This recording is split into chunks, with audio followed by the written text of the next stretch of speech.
Bienvenue, chers fidèles de la télévision rwandaise, bienvenue à cette grande édition que nous allons commencer par la prestation de serment de nouveaux membres de la Cour suprême avec le président de la République, Paul Kagame, qui a appelé déjà à l'arrêt immédiat des actes ignobles de tuerie à l'encontre des survivants du génocide perpétré contre les Tutsis au Rwanda.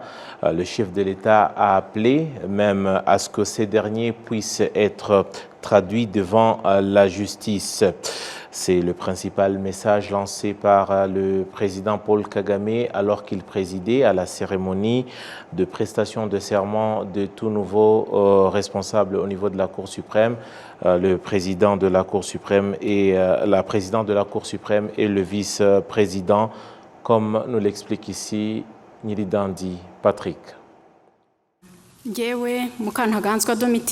C'est d'abord la présidente de la Cour suprême, nouvellement nommée Madame Domitila Mukanaganzwa, qui a prêté serment devant le président de la République, Paul Kagame.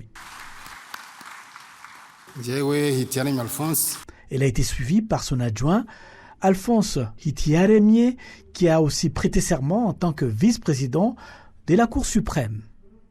Après sa prestation de serment, Domitila Mukanaganzwa a déclaré que bien que le ministère de la Justice ait fait de progrès remarquables, il y avait encore beaucoup à faire et à améliorer. Dans ce moment de circonstances, le chef de l'État rwandais Paul Kagame a appelé à l'arrêt immédiat des actes ignobles des tueries à l'encontre des survivants du génocide perpétré contre les Tutsis et que les auteurs de ces assassinats soient traduits devant la justice pour répondre de leurs actes.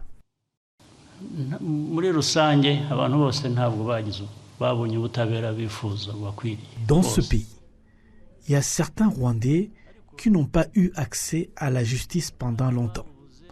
C'est la raison pour laquelle notre pays a connu l'histoire que vous connaissez et que nous nous souvenons souvent. Comment expliquer jusqu'aujourd'hui il y a encore des personnes qui ont encore des idéologies pour nous ramener d'où nous venons. En ce moment-là, la justice et la loi doivent être pratiquées. Si cela n'est pas fait, d'autres mesures seront prises. Ceci doit s'arrêter. Assassiner des gens, des personnes qui ont déjà suffisamment souffert, et d'autres ont même perdu la vie. Et même l'existence d'une politique visant à tuer les survivants du génocide. La loi doit être dite. Et si cela n'est pas fait, des mesures seront prises.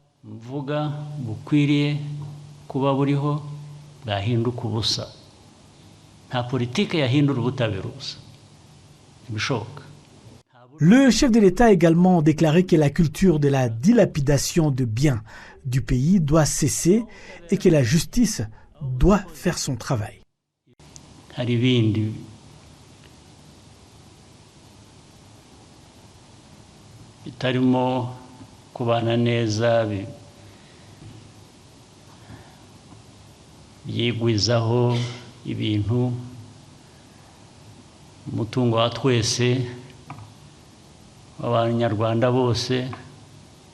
Il y a des personnes qui veulent s'approprier tous les biens de la nation, de tous les Rwandais. Des avoirs qui devraient être utilisés pour le bien de tous. Certains Rwandais se permettent de s'en approprier et d'en faire ce qu'ils veulent. Cela doit cesser. Il n'y a pas d'autre moyen de faire cesser ces pratiques sans passer par l'application de la justice et de la loi. La cérémonie des prestations de serment de ces hauts responsables a été suivie par la passation de pouvoir entre la présidente de la Cour suprême, nouvellement nommée Domitila Mukanaganzwa, et son prédécesseur, Dr Faustin Neziryayo, ainsi que entre le vice-président de la Cour suprême actuelle, Alphonse Hitiaremye, et Mukamurisa Marie-Thérèse.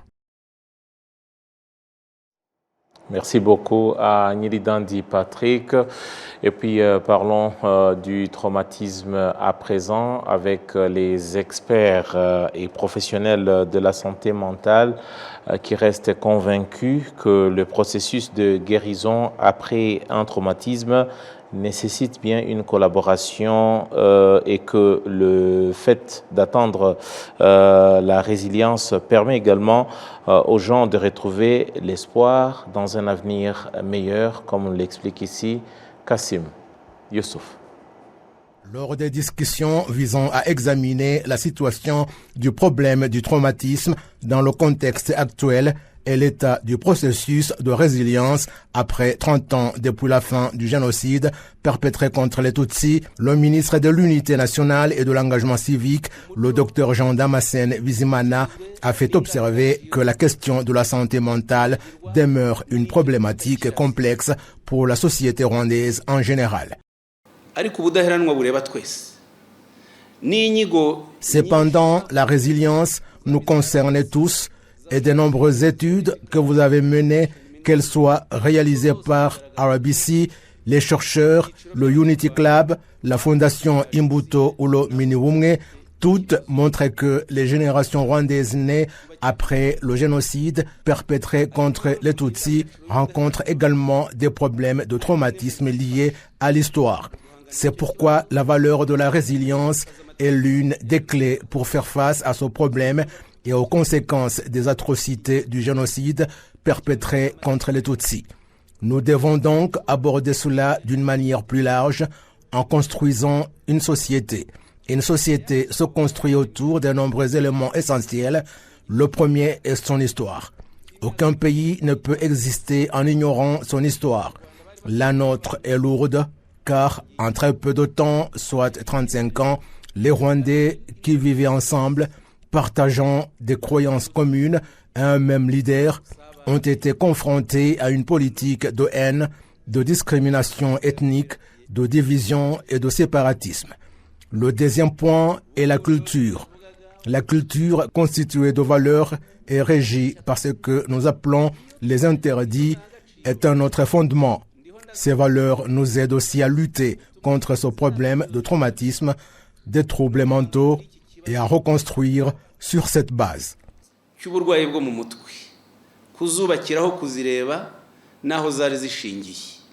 Le centre biomédical du Rwanda RBC indique qu'au Rwanda, une personne sur 4 souffre de problèmes de santé mentale.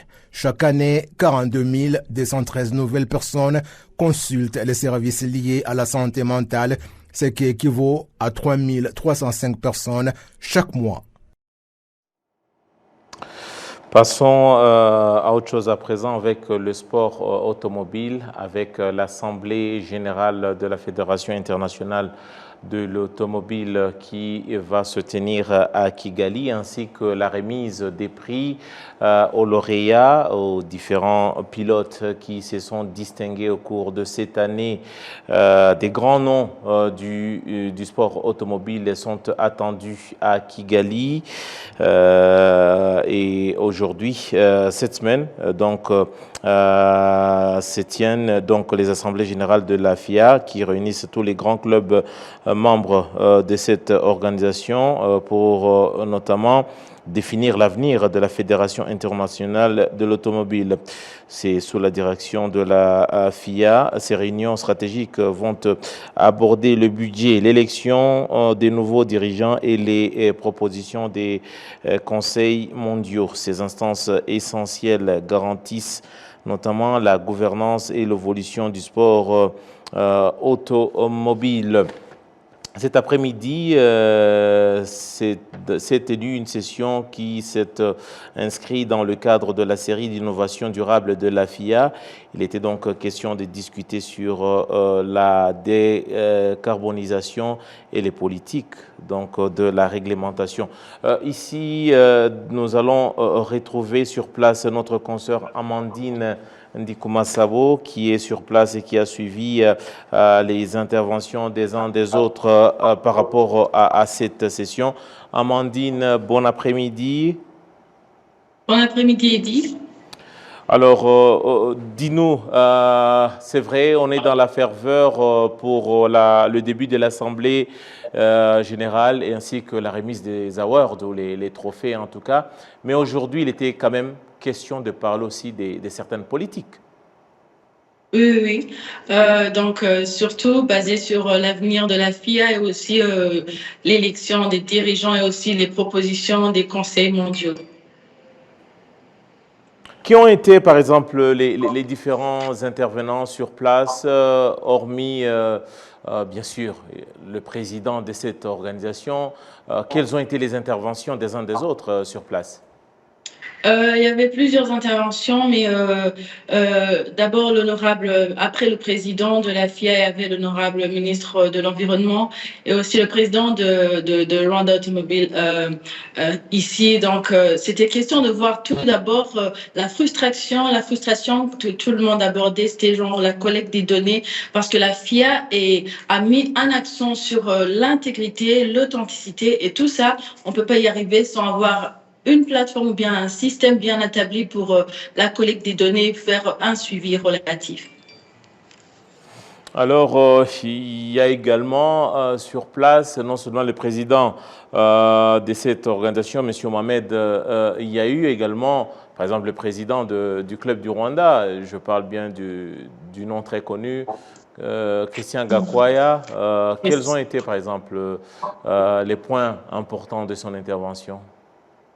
Christian est revenu sur le fait qu'il doit y avoir vraiment l'encouragement des jeunes, la nouvelle génération, mais aussi l'inclusivité. L'inclusivité parce que tout le monde a abordé dans son propre langage question d'inclusivité, aussi d'intégrité, parce que c'est ça que toute la fédération est basée sur l'intégrité. Donc, dans l'intégrité, c'était un point, mais aussi l'inclusivité. Par exemple, il y a 2 jours, il y a eu les filles, on les a encouragées. Donc, ils sont revenus sur cela pour montrer aussi. Ils ont parlé aussi du sport, comment lutter contre sur les réseaux sociaux et tout ça. Ils ont mis ensemble pour ramener l'authenticité et faire un suivi sur un bon système établi de collecter les données. Alors, c'est vrai, l'environnement, c'est une question très importante. Bien sûr, avec le réchauffement climatique, on va s'imaginer, Amandine, par exemple, que la question environnementale est principale pour tous les gouvernements, tous les pays du monde. Est-ce qu'on peut dire que la question de l'environnement est ou a été au centre des discussions? On a touché un mot sur la question de l'environnement? Oui, on a touché un mot puisqu'il y avait aussi question de voir les voitures déjà utilisées, les voitures que je peux appeler voitures d'occasion, et comment en faire bon usage sans vraiment être comme, sans apporter beaucoup de défis sur l'environnement, puisque ici, même dans un instant, on a commencé pour la conservation, la protection de l'environnement, là où aussi la ministre était revenue sur le fait de prendre conscience que c'est vrai, tout se passe bien, mais il faut toujours prioriser comment protéger l'environnement. Et peut-être pour terminer, qu'est-ce qu'il y a au menu déjà pour demain? Est-ce que tu peux nous dire, toi qui es sur place, à quoi ça ressemble les préparatifs pour demain? Doit-on dire que le Rwanda va rentrer dans l'histoire par rapport à l'organisation? Est-ce que toi qui as vu des événements se dérouler à Kigali, doit-on dire que c'est un événement de quelle qualité? C'est vraiment un événement incroyable. Tout le monde attend et tout le monde a hâte. Surtout le matin, ce que je peux te dire quand il y aura, tu sais que Max aura l'occasion de rouler avec 2 jeunes filles et 2 jeunes garçons. Et le reste, ce sera une surprise, ça vite. Il faut rester connecté sur les plateformes de la télévision rwandaise.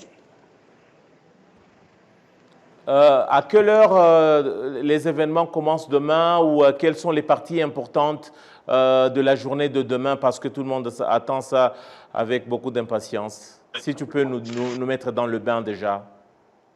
Oui, pour être dans le bain, bien sûr, les parties les plus importantes.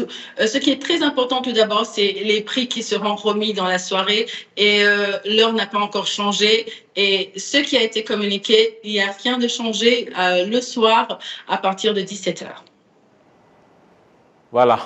S'il n'y a pas autre chose peut-être qui a retenu ton attention en tant que journaliste sur place, on peut déjà te dire au revoir. Sinon, si tu as un mot à ajouter, tu peux nous dire quelque chose qui t'a frappé de manière personnelle.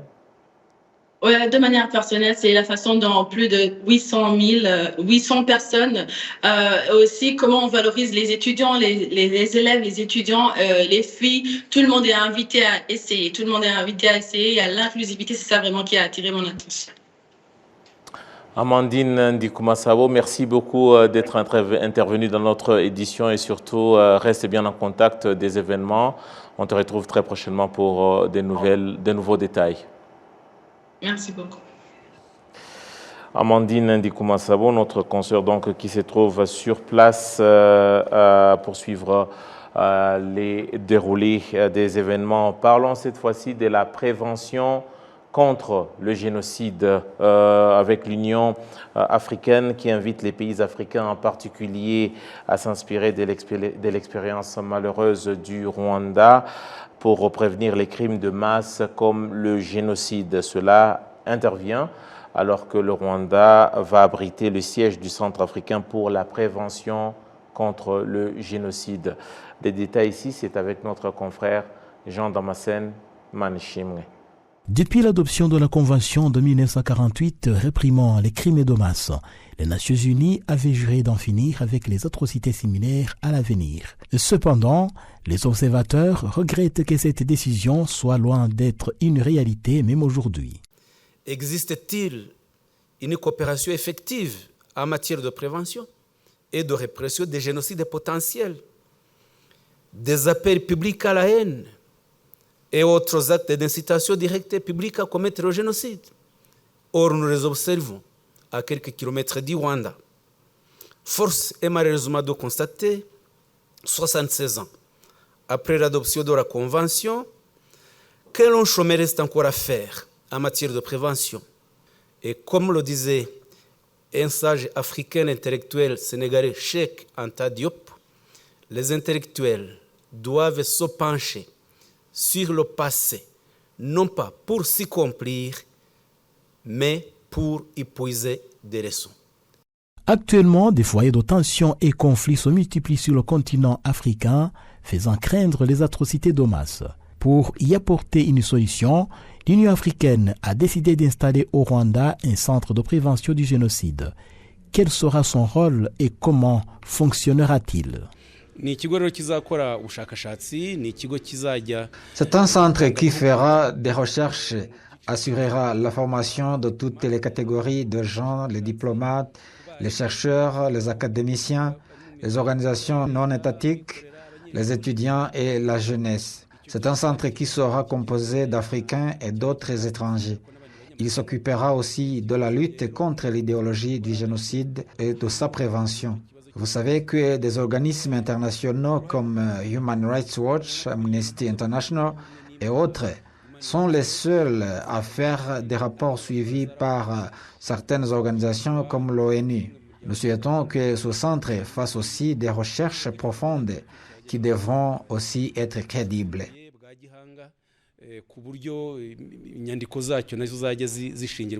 L'Union africaine espère que le centre permettra de résoudre les conflits sur le continent et d'éviter que ces derniers ne prennent de plus en plus de l'ampleur. Pour l'envoyé spécial de l'Union africaine, Adama Dieng, il est urgent de passer à l'action. Aujourd'hui, dans le continent, nous avons des foyers de tension que nous avons le devoir impérieux de mettre un terme. Et comme vous le savez, le génocide est un processus. Ce n'est pas un crime qui arrive comme ça seulement all of a sudden. Et ça prend du temps, ça nécessite des ressources, ça nécessite une planification, comme nous l'avons vu ici au Rwanda. Nous n'avons pas le droit de garder le silence. Nous devons avant tout dénoncer ces atrocités. Et ensuite, nous devons par la même occasion développer tous les moyens à notre disposition. Parce que même pendant que le génocide se perpétue, il y a encore un espace pour faire de la prévention.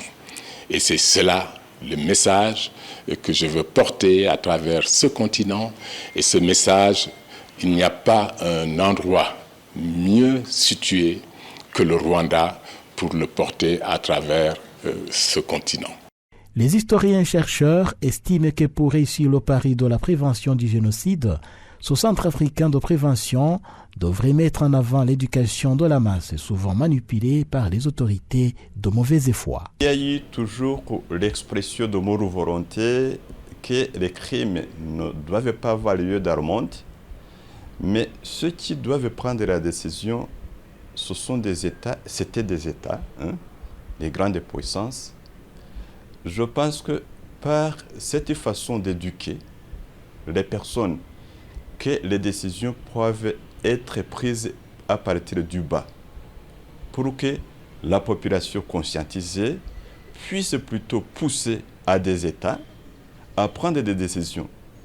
Mais des fois, il y a la question d'éthique qui manque, une éthique politique. Et si cette éthique politique, ce que nous devons voir, c'est éduquer plutôt la population. Et si un dirigeant se montre mieux éduqué, que la population puisse plutôt le pousser. Vous savez, le génocide commis contre les Tutsis a été un génocide de masse. Pourquoi? Parce que la population, avec le peu d'esprit critique, avec le peu de moyens, la population a été manipulée par les dirigeants.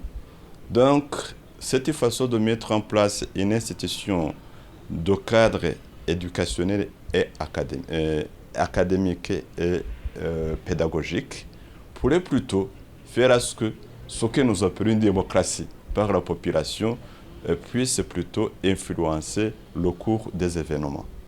D'après l'Union africaine, le Centre africain de prévention du génocide, décidé en 2023 et lancé officiellement au Rwanda, devrait ouvrir ses portes dès février 2025 et sera situé à une trentaine de kilomètres au sud de la capitale rwandaise, Kigali. Passons à la sécurité routière, cette fois-ci avec l'Office rwandais de normalisation qui a officiellement dévoilé des laboratoires spécialisés pour inspecter la qualité des casques pour les motocyclistes et leurs passagers. Ces laboratoires ont la capacité d'inspecter entre 30 et 40 casques par jour. Cela dans le souci de pouvoir parer aux accidents et surtout aux blessures dues aux accidents de la route. Des détails ici avec Nili Dandi. Patrick. En mai de cette année, des nouvelles réglementations régissant les casques qui doivent être portés par les motocyclistes et leurs passagers ont été introduites et 1000 casques de haute qualité répondant à ces normes ont été distribués. Les utilisateurs de motos, en particulier les motocyclistes, se sont réjouis de cette nouveauté.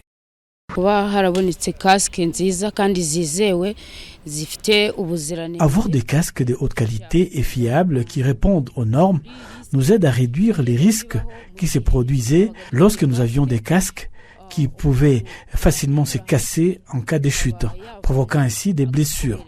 Ces nouveaux casques sont bons car ils offrent une protection suffisante et nous aideront à mieux protéger le passager. Le président de l'organisation non gouvernementale qui a fait le plaidoyer pour avoir ces laboratoires de tests de casques, Dr Innocent Nzeimana, a expliqué que la principale raison derrière cette initiative est que la sécurité routière est une responsabilité du gouvernement et de toute la société.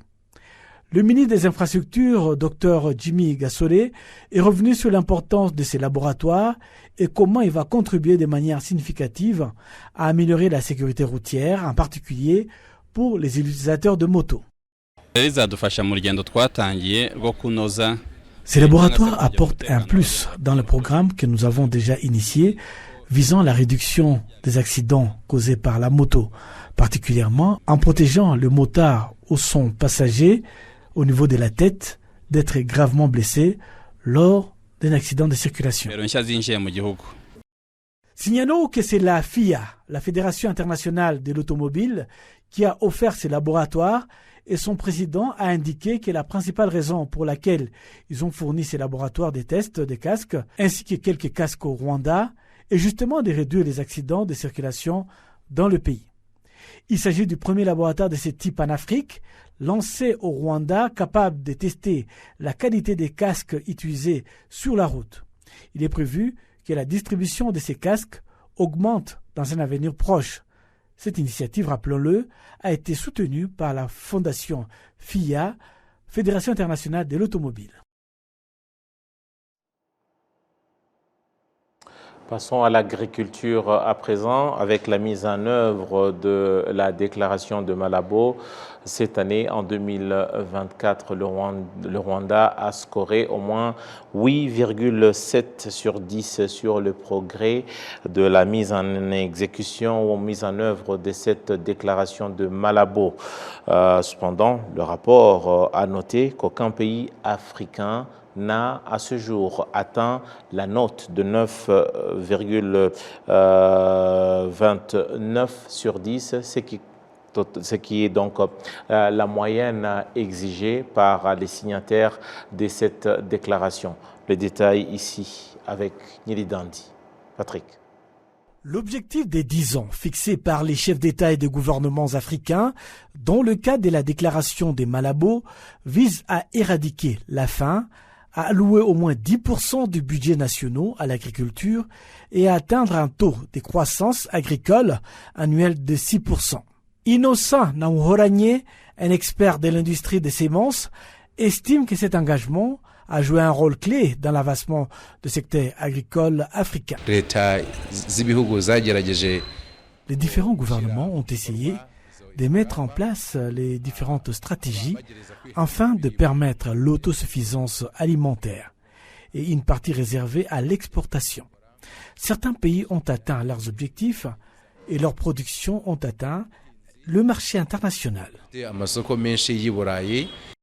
La synthèse des programmes de développement agricole africain a révélé qu'aucun pays n'avait atteint le score moyen attendu de 9,29 sur 10.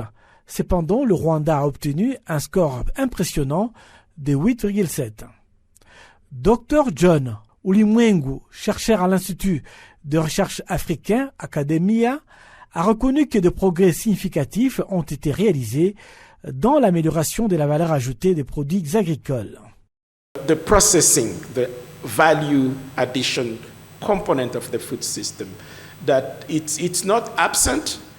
Transformer et apporter de la valeur ajoutée ne veut pas dire que cela n'est pas fait. Mais ce processus est encore faible, car nous importons des produits transformés en payant l'équivalent de 50 milliards de dollars par an, alors que si l'Afrique pouvait améliorer la transformation de sa production sur place, la situation peut changer.